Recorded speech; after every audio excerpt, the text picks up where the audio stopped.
Bonjour Nicolas Bouzou. Bonjour. Vous êtes économiste, vous êtes le patron du cabinet économique et d'études Asterès. Depuis une semaine, maintenant la semaine dernière en tout cas, la Commission européenne a déclaré que la France n'était plus, pour la première fois depuis 10 ans, dans une procédure pour déficit excessif.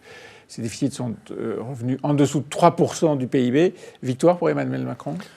Non, parce que nos déficits restent très importants, notre dette publique reste très, très importante.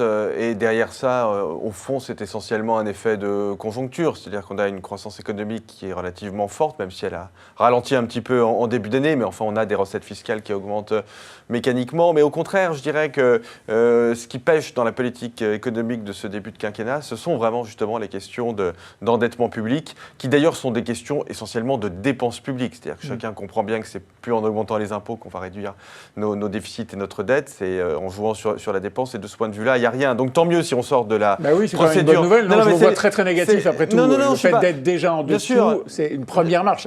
Ça ne fait pas le travail en totalité, mais c'est vraiment une première marche. Hein. Et puis le piège de ces 3%, c'est que j'ai parfois l'impression que ces 3% sont devenus un 0% pour la classe politique. C'est-à-dire qu'à partir du moment où on sort de cette procédure de déficit excessif, le boulot est fait. On considère que le boulot est fait. Alors que pas du tout. Alors que ce qu'il faut vraiment, c'est que l'on réduise notre dette publique, qui aujourd'hui avoisine 100% du PIB. Et ce que je dis là, il faut... Et donc les déficits qui alimentent c'est-à-dire qu'il faut ramener les déficits, il faut encore les réduire beaucoup. Quel est le problème de cette dette publique ? Il y a deux problèmes au fond. Le premier problème, c'est qu'elle absorbe énormément d'argent, plusieurs dizaines de milliards... Enfin, le paiement des intérêts absorbe plusieurs dizaines de milliards d'euros par an, ce qui est complètement idiot, vu les besoins qu'on a aujourd'hui, par exemple, dans l'hôpital ou dans l'université. Ça, c'est la première chose. La deuxième chose, c'est que l'épargne des Français, qui est abondante, va mécaniquement vers le financement de nos déficits publics, alors qu'on en aurait bien besoin dans les entreprises. Pour financer le développement de l'économie. Oui. Et donc, pour résoudre ce problème, la seule façon, c'est de réduire les dépenses publiques. Donc là, rien n'a été fait. Il y a beaucoup de leviers quand même pour réduire la dépense publique. Alors je rappelle que très schématiquement, vous avez 3 grands blocs dans la dépense publique. Vous avez la dépense de l'État qui est à peu près stable. Vous avez la dépense des collectivités locales qui est bien maîtrisée parce que l'État a diminué très fortement les dotations qui vont aux collectivités locales ces dernières années. Ce qui dérape, c'est la sécurité sociale.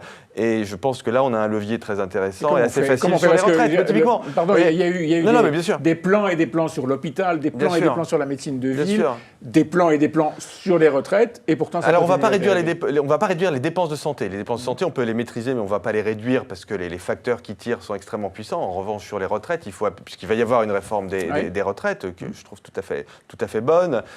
Simplement, il faut que cette réforme elle aboutisse vraiment. Il ne faut pas tourner autour du pot à une augmentation de la durée de cotisation pour la majeure partie des Français, parce que c'est ça vraiment qui va permettre de réduire la dépense. Et puis il y a quand même un autre levier sur lequel il faut qu'on travaille, c'est tout ce qui est lié au logement, parce que nos dépenses publiques, là encore, sont de plusieurs dizaines de milliards d'euros. 40 milliards. Pour les aides au logement. Et on voit bien qu'au fond, la situation du logement reste extrêmement tendue et les Français ont beaucoup de mal à accéder au logement, là où il y a des emplois, là où il y aurait véritablement des besoins. Et donc, vous voyez qu'on a quand même des leviers intéressants de baisser la dépense publique. Vous évoquiez au début de notre entretien la croissance qui a permis justement de récolter davantage de recettes et de passer en dessous de ce fameux 3% de déficit.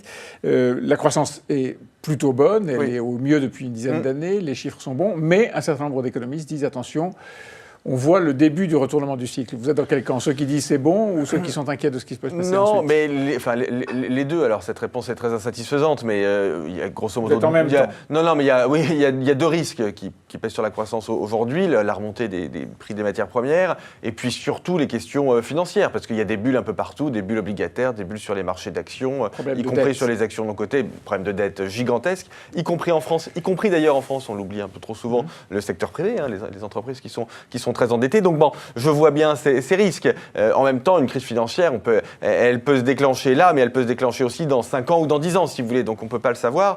En tout cas, la seule chose que je peux conseiller au gouvernement, c'est de renforcer absolument tout ce qui va aller dans le sens de l'augmentation de notre croissance potentielle. C'est pour ça que je parle évidemment de la diminution de la dépense publique pour enfin pouvoir diminuer la fiscalité, essayer enfin de faire le ménage dans toutes nos réglementations. Il y a des choses qui ont changé depuis le début du quinquennat, mais cette prolifération réglementaire, normative, elle n'a pas du tout changé. Non, rien du tout. Donc là, pareil, je crois qu'on a encore des leviers très intéressants pour renforcer notre croissance. Dans les menaces qui planent sur le monde entier, côté, il y a ce risque de guerre commerciale. Donald Trump a lancé un certain nombre d'invectives et même de mesures contre tel ou tel produit et tel ou tel pays.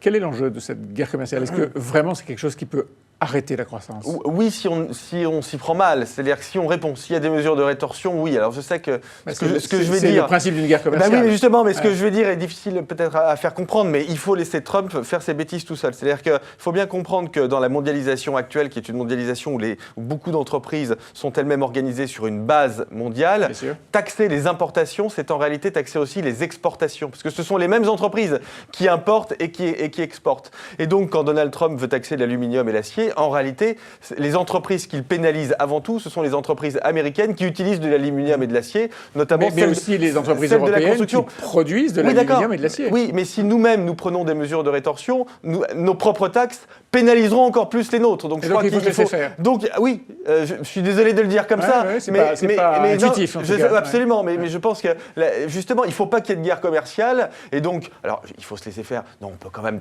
qu'on taxe les cigarettes produites aux États-Unis, si vous voulez, me semble tout sauf idiot. Voilà, et les Harley Davidson, j'ai pas de problème avec ça. Mais il ne faut pas rentrer dans cette guerre commerciale parce que c'est nous-mêmes que nous allons pénaliser. Est-ce que le niveau des dettes est un problème? Le niveau des dettes publiques, on en parle souvent. Le niveau des dettes privées, les entreprises, les ménages, est-ce qu'il y a une bulle? Alors ménages, en France pas trop, mais au niveau mondial oui, et privé oui, bien évidemment. Le risque, c'est évidemment le risque d'une remontée des taux d'intérêt. Pour donner un ordre de grandeur, pour que tout le monde s'y retrouve, on considère que le niveau normal des taux d'intérêt, c'est la croissance plus l'inflation. Donc en France, on va dire 2% de croissance, 1% d'inflation. Le niveau normal des taux d'intérêt, de long terme, ce serait 3. Donc vous voyez qu'on en est très loin. On est à, oui, c'est ça. Donc vous voyez que... Enfin, en tout cas, on peut emprunter à 1,5. Voilà, exactement. Et donc la marge de progression des taux d'intérêt, elle est quand même forte.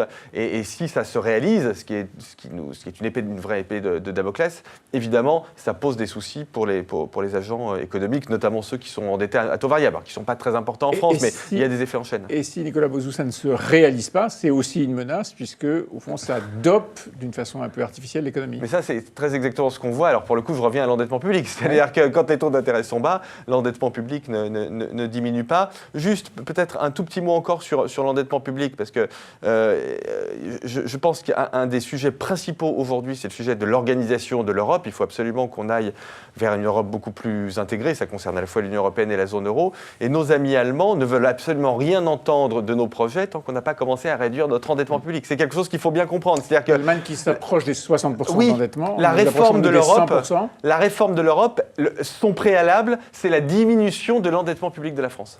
On le rappelle, l'Allemagne est elle aussi sous surveillance pour déséquilibre, mais elle est en excédent budgétaire, 40 milliards d'excédent. La France a 60 milliards de déficit budgétaire. Merci Nicolas Bozou. Merci.